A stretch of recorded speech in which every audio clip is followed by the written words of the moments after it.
Making the decision to plant a hedge is an investment in the future of your garden. It's the means to define your space and create the structure on which everything else will hang.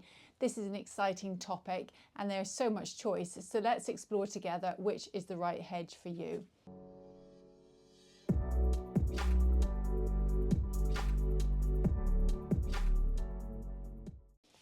Hello and welcome to Murphy's Garden, and if you are new to the channel, my name is Jenny and this channel is a mixture of practical gardening, learning new skills and visiting inspirational places. I'd be really grateful if you would like and subscribe, as it really helps for the channel to grow.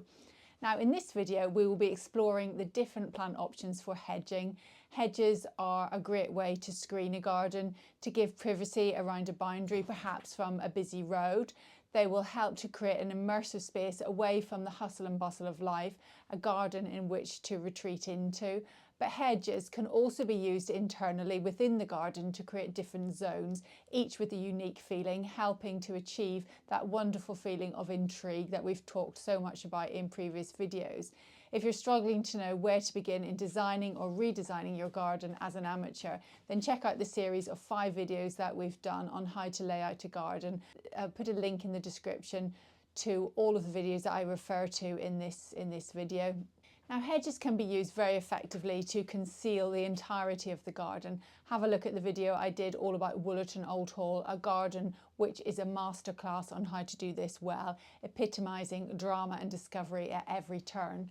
And of course, fences, walls and trellis can also be used to great effect to divide a space too. But the advantage of hedges is that they are a natural boundary and bring nature into the garden like nothing else. Since planting all the hedges in this garden, there's always that lovely background sound of birdsong, which contributes to that escapism and makes the garden a living natural sanctuary. So if you're keen to plant a hedge, then we will look at some of the options. Firstly, there are 5 things you need to consider which will help you decide which plants will be most suitable for you and your garden. Number 1 is size. So think about what is the ultimate height you would like your hedge to get to. Are there any width or height restrictions? Think about how the size will affect the maintenance. So perhaps maintenance above a certain height will be a problem if you're unable to reach it. You may need privacy higher up, such as perhaps above 6 foot, to block out an overlooking window. The next point to consider is evergreen or deciduous. So do you need the hedge to give you privacy all year, or perhaps just at certain times of the year? Some deciduous plants lose all of their leaves in winter and some lose some, but evergreen hedges will be impenetrable all year and will give you privacy all the time. We will come to look at examples of each. Now the next thing, number 3 to consider, which is often overlooked, is colour. How will the colour of the hedge work in the context of the garden? There are various shades of green, from bright vivid greens to dark green. Deciduous hedges look fresh green in spring and may have beautiful tones in autumn. There are also silver, variegated, red or purple leafed hedges to choose from. So think about what colours would work best as a foil for other plants you intend to plant. Most hedges provide a good structural background to other more colourful planting, but a flowering hedge will be the focus in its own right, so it may be best to avoid planting it behind other plants that flower particularly at the similar time, as they may be competing for attention. And number 5 is maintenance. So who will maintain the hedge? Have you got suitable equipment? If not, what equipment will you need to buy to do the job safely? Or alternatively, how much will it cost to pay a gardener to cut the hedge for you? And how often will it need cut? Some hedges need cut once a year, but some may need cut up to 3 times a year. Next we'll come on to cost, the final point. As well as the cost obviously of maintenance, there are also cost implications when it comes to actually planting the hedge, choosing the type of hedge, the time of year you're planting and the size of the plants. The cost will depend on whether or not you're prepared to wait for the hedges to grow from small plants or whether you want a quick impact hedge. Although appearing underwhelming when first planted, small plants will usually establish quickly and will often catch up with bigger ones, which, although initially bigger, will often sulk for a couple of years before putting on much more growth. Hedging plants are available in different ways, so you can get pot-grown plants. They're available all year round, but they are the most expensive way to buy plants. The cost to plant up in soil in a plastic pot and then the weight of transportation is what makes them expensive. Some plants are available root-balled. This means they have grown naturally in a field rather than confined in a pot, meaning that the roots have a tendency to grow outward and so they will establish quickly. They are dug up from the field and wrapped up in hessian, and if they're transported quickly into your garden, they are a cheaper way to get quite big plants as the weight is reduced, although they do still have a good amount of earth around them, but the associated cost of planting them into plastic pots is reduced. Root ball plants are available from November through to March, as out with this time period the root ball would dry up more quickly in warmer weather. Now the final option is to buy bare root hedges. Bare root is by far the cheapest way, and bare root plants are available around the same time period from November through to about March. Bare root plants tend to be smaller and come without soil, so they're very light and easy to transport. They're also very quick to plant, as you can simply make a slit in the ground and pop in the plant rather than digging lots of holes. The downside is that they will dry up very quickly, so it's a good idea to have the site ready before ordering your plants, or alternatively heel them into some earth until you're ready to plant. So as we progress through each plant, we will look at these considerations in more detail, and I'll leave links to the videos on how to plant both root-balled yew plants, which we did in this garden, and bare root beech plants. When we moved here 15 years ago, I had never planted a hedge, but I was aware of most of the common types of hedges seen in gardens all over the UK, and so we chose plants that we knew. These hedges are popular and common for a reason, and that's because they are reliable and feel safe in most locations. So let's take a walk around our garden and have a look at some, and then we'll come on to other ideas for hedges which perhaps I didn't know about at the time, but you may wish to consider. Hedges really fall into two main categories, deciduous and evergreen. Evergreen hedges grow all year round and make them ideal if the primary reason for planting a hedge is for privacy, but they often require more maintenance and need to be trimmed ideally twice a year. Deciduous hedges will lose some or all of their leaves during the autumn or winter, making them not quite as good at providing privacy. However, they allow the wind to filter through them, slowing down the wind speed in winter, which is really useful. So let's begin with deciduous hedges. The first, and one of my very favourite, is Beech, or Fagus sylvatica, as we have here. This hedge was bought as bare root plants and planted around the boundary line of our garden in 2014. However, it was so tiny and had such little impact initially, we regretted planting it, as the openness of our garden meant that without an instant windbreak, we just couldn't get on and plant other things in our garden until the perimeter hedge had established. And so we dug it up and moved it to this location, and it's used as an internal hedge. Beech, in my experience, is quite slow growing, but makes a good hedge from about 1 to 5 metres. It will grow around 30 to 60 centimetres in a year. Although it's classed as a deciduous hedge, the old dead leaves stay on until the new ones push them off in spring, and this means that an established hedge will offer good screening all year round. By keeping the beech plants in a juvenile state by pruning them into a hedge, the leaves stay on the plant, and this is called marcescence. The most popular explanation for why this occurs is to protect the plant from grazing herbivores, so the dead leaves are dry and unpalatable, whereas the leaves on a beech tree will fall off as they would in a normal deciduous tree. I love the newness of the bright green lush growth in spring, and I also love the autumnal kaleidoscope of yellows and oranges in autumn. But what I didn't grow it for and didn't think about was the dead leaves in winter, and this has turned out to be an unexpected added bonus. And I absolutely love the russet orange tones of the winter leaves, and they are critical in providing colour to our garden in the depths of winter and contrast beautifully with the dark green of our yew hedges. I'm always so excited in spring when the leaves slowly but surely open bit by bit, and they open this bright green, fresh green colour. But this is quite late. It's usually around May time before they open, but it's worth the wait because they look so lovely. But there's also another colour option. How about copper beech, or Fagus sylvatica purpurea, which opens purple and brings purple and a whole new tone to the garden. It can make a lovely backdrop to plants in a herbaceous border which perhaps contains splashes of purple too. The hedge that we have has actually got a few dashes of copper beech mixed into it by mistake rather than design, but I rather like it. If you do decide to mix the two colours, allow this to occur randomly, as when planting alternately it looks contrived and a bit unnatural.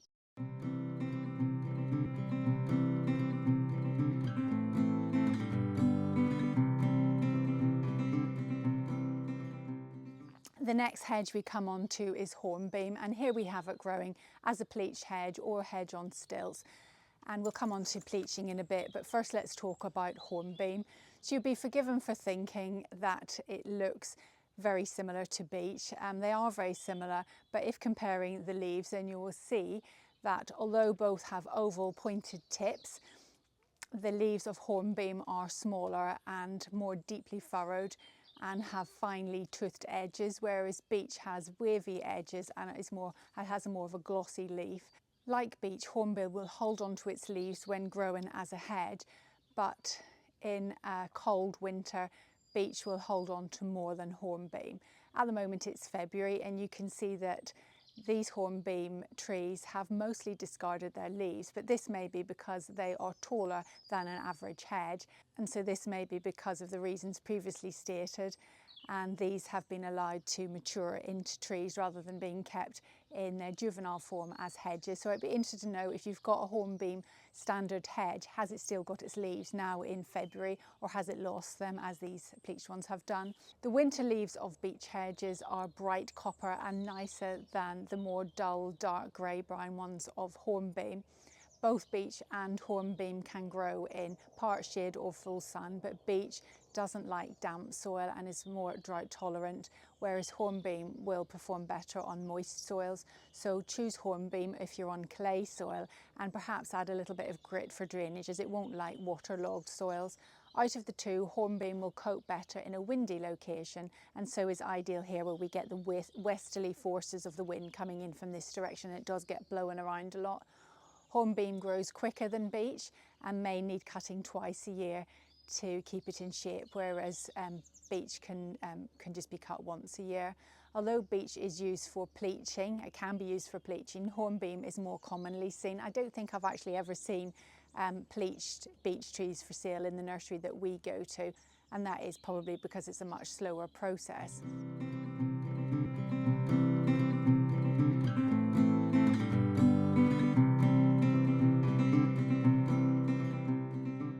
And while we're on the subject of pleached trees, I have done an extensive video all about how to achieve this look and which plants are suitable, but the general rule is that the plants used must have a relatively short distance between the buds to give the density of branches required for this technique, and the chosen tree must be quite a robust variety and capable of resisting disease, as there is a lot of pruning involved for this technique.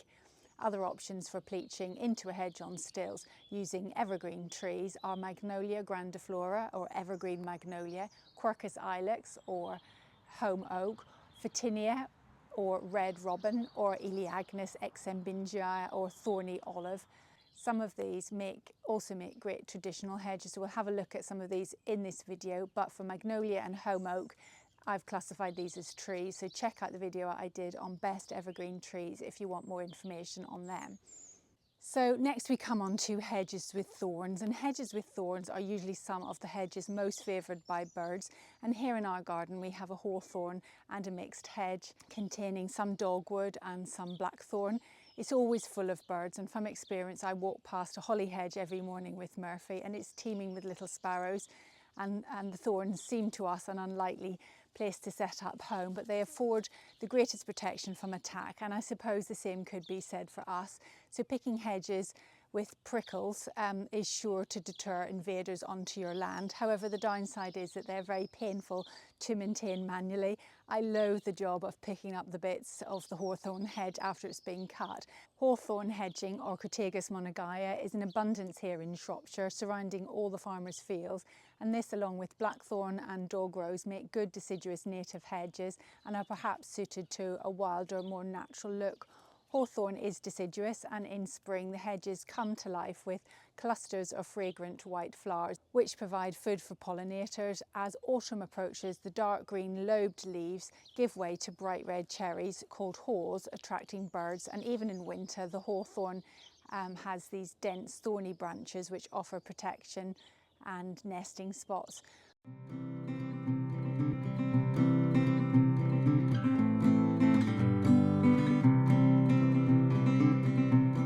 Some other thorny, prickly or spiky hedging ideas, but this time evergreen, include berberis, English holly and paracanthus. Before we move on to evergreen hedges, I should just touch on this one, which is not really classed as evergreen or deciduous, but rather semi-evergreen, and that is Privet Ligustrum volifolium. Personally, this is my least favourite hedge. To me, it just always looks scruffy, and it's not one thing or the other.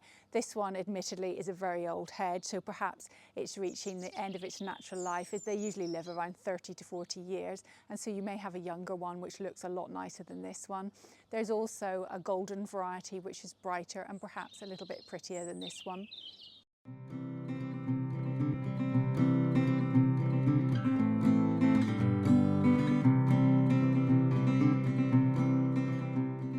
So now let's look at the huge array of options when it comes to evergreen hedges. So the king of hedges, let's start with that. This is a native English yew, or Taxus baccata. A true British classic, English yew is the most popular conifer hedge, admired for its versatility, ease of maintenance and year-round interest. It's also incredibly good to topiarise into all sorts of shapes. And unlike other conifer hedges, yew can be cut back hard and will regenerate from old wood. Other conifers are incapable of doing this. Yew has a reputation for being slow growing, but in fact we really haven't found it to be the case, and yew only becomes slow growing when the main stem has been cut. So if you leave the main stem until it reaches just below the desired height and then cut it, it will become slow growing thereafter. Although the books etc. say it's easy maintenance, one thing that we have struggled with a little bit is getting the growth to be forward facing. The year before last we had to quite radically remove a lot of long lateral growth in this quite juvenile hedge behind me, which has improved things a little bit, although we do still have quite a few holes in it and we've yet to get that really nice dense look. Yew can be used to create hedges of all sizes due to its ability to be clipped hard, and is now being used more and more as an alternative to box hedging, which we'll come on to. And someone told me the other day that they had recently planted a hedge of Irish yews.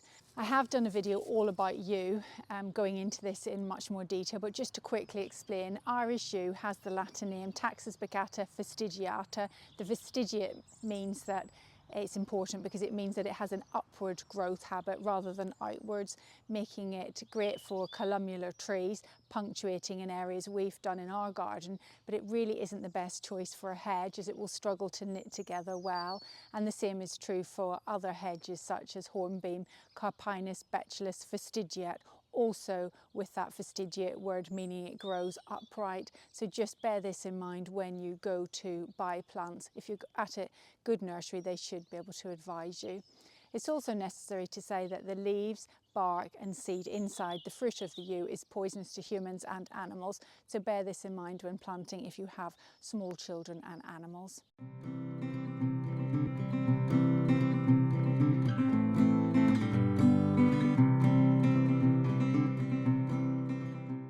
So now we'll come on to box hedging, or Boxus sempervirens, which has been used in gardens for centuries to create year-round evergreen structure in the form of small, medium and large hedges and topiary.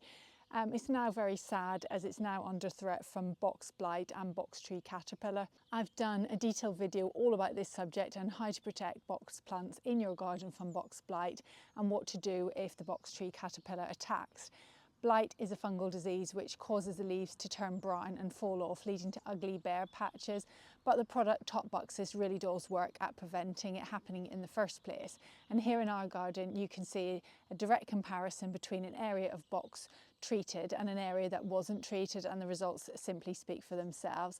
However, although I love box and I still will continue to enjoy it in my own garden for as long as possible, it's probably best not to plant this as a new hedge, as it does require a bit of work and cost to keep it blight free, and it's no longer the trouble-free hedge that it once was. But if you do have it already in your garden, don't be too hasty to remove it, but instead love and look after it.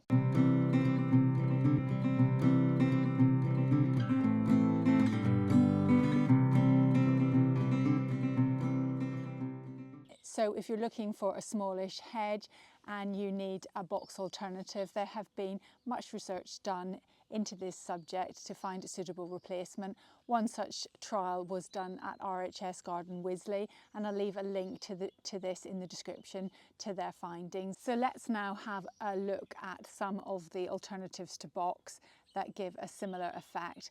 And as we've just said, many gardeners and designers are choosing to grow yew as low hedges. We've seen it growing at David Austin Rose Garden and in lots of RHS show gardens. The variety Taxus bagata resplendens is a prostate form of English yew and is ideal for tightly clipped low hedges. I think probably the most similar looking plant to box is Japanese holly, or Ilex crenata. It has small glossy green leaves and bears small white flowers in summer and may produce black fruits in autumn. It's tolerant of shade and pollution, and it can be clipped into shapes or grown as a low hedge. It looks especially good when cloud pruned, and the variety Ilex crenata dark green is said to look most like box. However, the Wisley trial found that it disliked really wet winters and dry hot summers, but it probably would do well further north, preferring a cool damp summer and a well drained neutral to acid soil.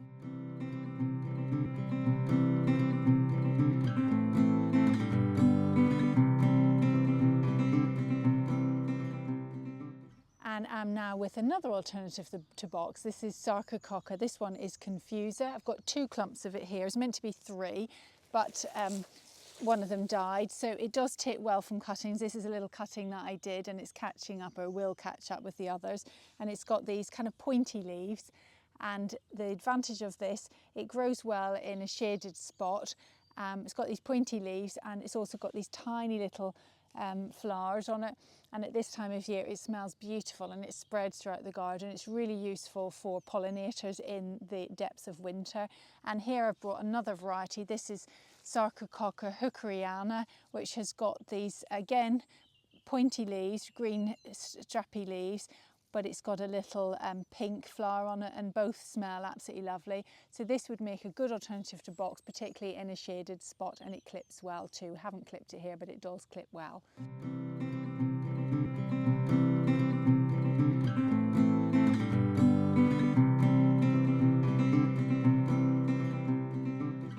And also in the Wisley trial, they included lots of Pittosporum, which looks absolutely lovely, and it comes in lots of different colours. This one is Pittosporum tenifolium Tom Thumb. We've got another one, Pittosporum tenifolium Irene Patterson. We've got one called Silver Sheen. There's lots of different colours and forms, and they look absolutely beautiful. But what they find in the trial, that after, when they clip them, they find that the base tended to get quite bare, so at the bottom.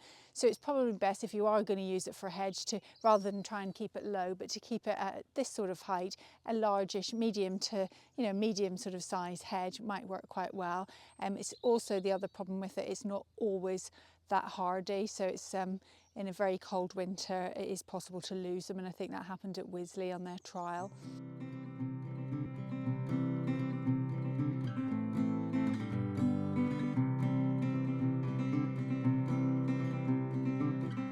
And some other plants featured on the Wisley trial, which you may like to consider, are Oleaster, Linicera, Filaria angustifolia, and Podocarpus. And another plant which we have growing here in the woodland garden, and this is called Carokia, and you'll see that it's got these quite small leaves on quite wiry stems. It looks nice. It's a lovely, lovely plant, and that apparently clips well. We haven't done that here. We've kept it more as a bush. It's put on lots of growth actually, and probably could do with a clip, but it can be used in place of box as well.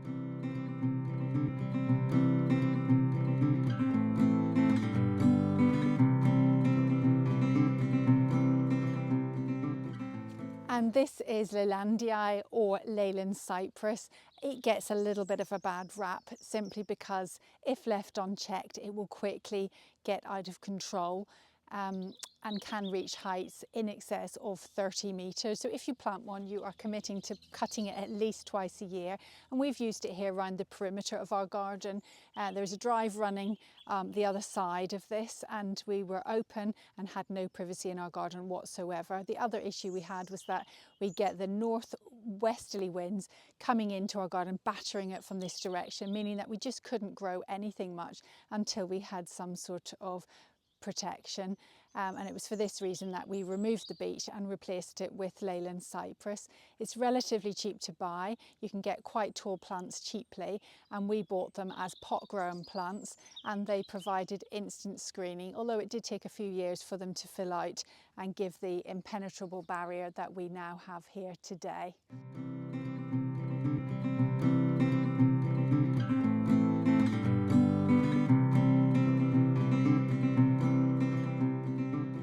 And I'm here now by cherry laurel, or common laurel, also known as Prunus laricaceus roundifolia, another staple of British gardens.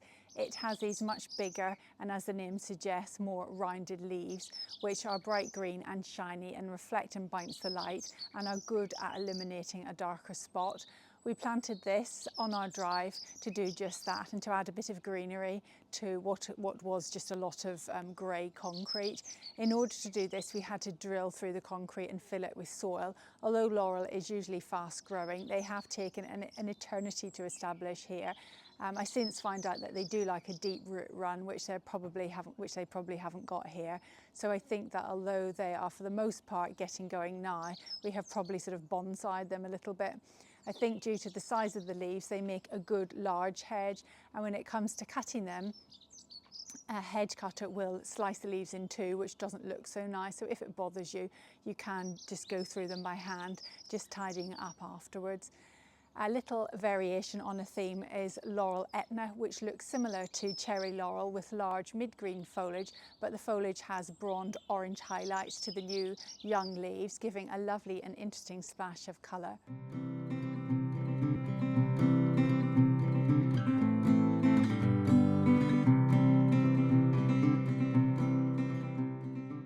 So I'm by another laurel, and it's worth just saying that laurel is toxic. The leaves are toxic. So again, be aware of that when planting it if you've got animals and children.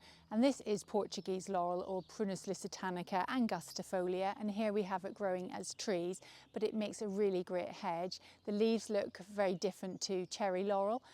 They have these pointed glossy leaves, and they have a striking deep pink or maroon stem when mature.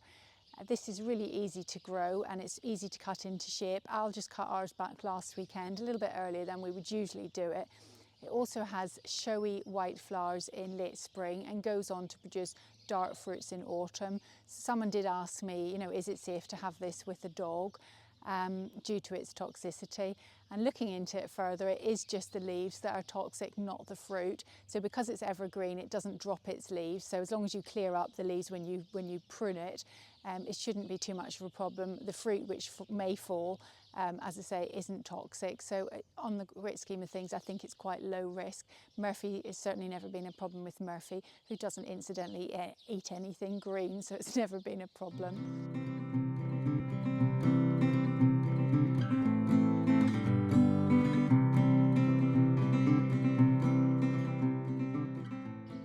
And another plant that we have growing here as a tree, but which also makes a really good hedge, is this one. It's Osmanthus buckwoodii, and we have it growing as a multi-stem tree, but it also makes a lovely fragrant hedge. It has masses of tiny, sumptuously fragrant white flowers produced in spring, providing a rich scent which seems to fill the whole garden. It's relatively slow growing, about 15 centimetres, 6 inches a year.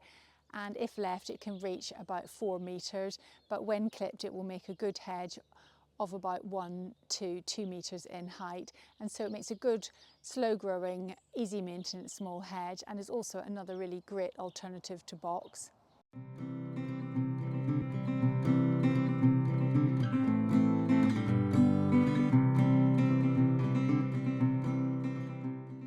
And another great hedge is Photinia or red robin. And red robin is, has these dark green leaves with a hint of red on them, and it has creamy flowers as well, but it's for the new foliage that it's really growing. The new foliage comes through fiery bright red and looks really, really striking. It's quite quick growing at about 20 to 40 centimetres in a year, so it makes a good hedge from about 1 metre to 4 metres in height. And because of its quick growth, it also makes a really good pleached hedge, as I've also mentioned. I personally think it suits a more modern location. I felt it wouldn't really go in this location. I don't know if you agree with me, but I think it looks stunning with perhaps a more modern backdrop.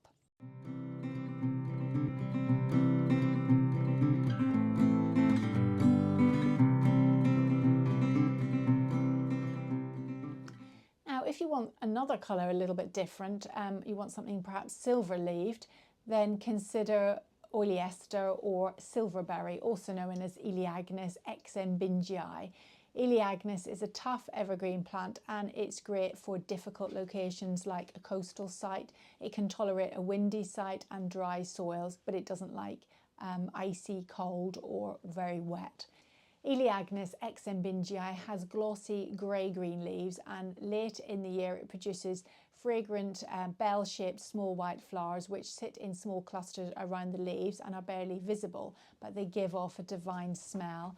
It produces orange berries which are unusually produced in spring rather than in autumn, and against the bronze-coloured stems they look lovely. It has a dense habit and is great for screening and hedging, and with an attractive silver shimmer it adds something a little bit different to the garden.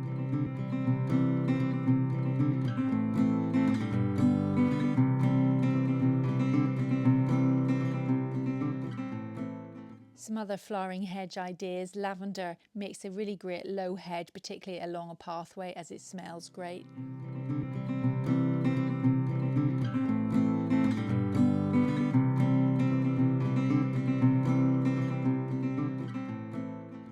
And roses too make a good hedge, and this one is Rosa rugosa. The advantage of this is that it has, as well as the flowers, it has these large rose hips during the autumn, making it striking all year through.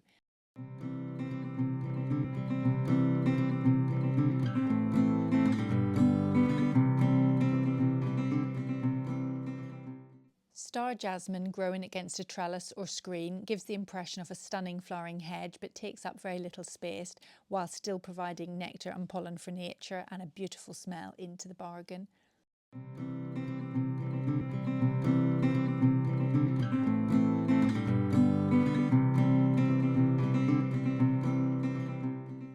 Hydrangeas make a lovely hedge, and this particular variety is a superb large bushy shrub which produces a succession of huge round white flower heads up to about 30 centimetres across during summer.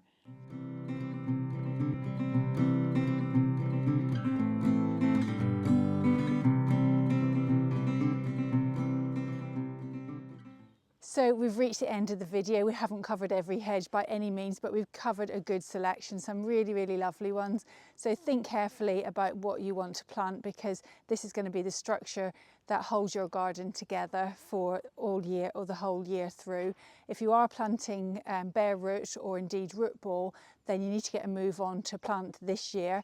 But my advice is to take your time, think slowly and carefully about it, and then go into autumn ready to plant. And I personally think the best time to plant bare root or root ball is the start of the autumn. That way the soil's warm, it can start to establish over the winter, the autumn and into winter, and it will get growing really quickly in spring, and it doesn't need a lot of watering and a lot of looking after. So hope you find the right hedge for you, and join us again in the next video. Bye for now.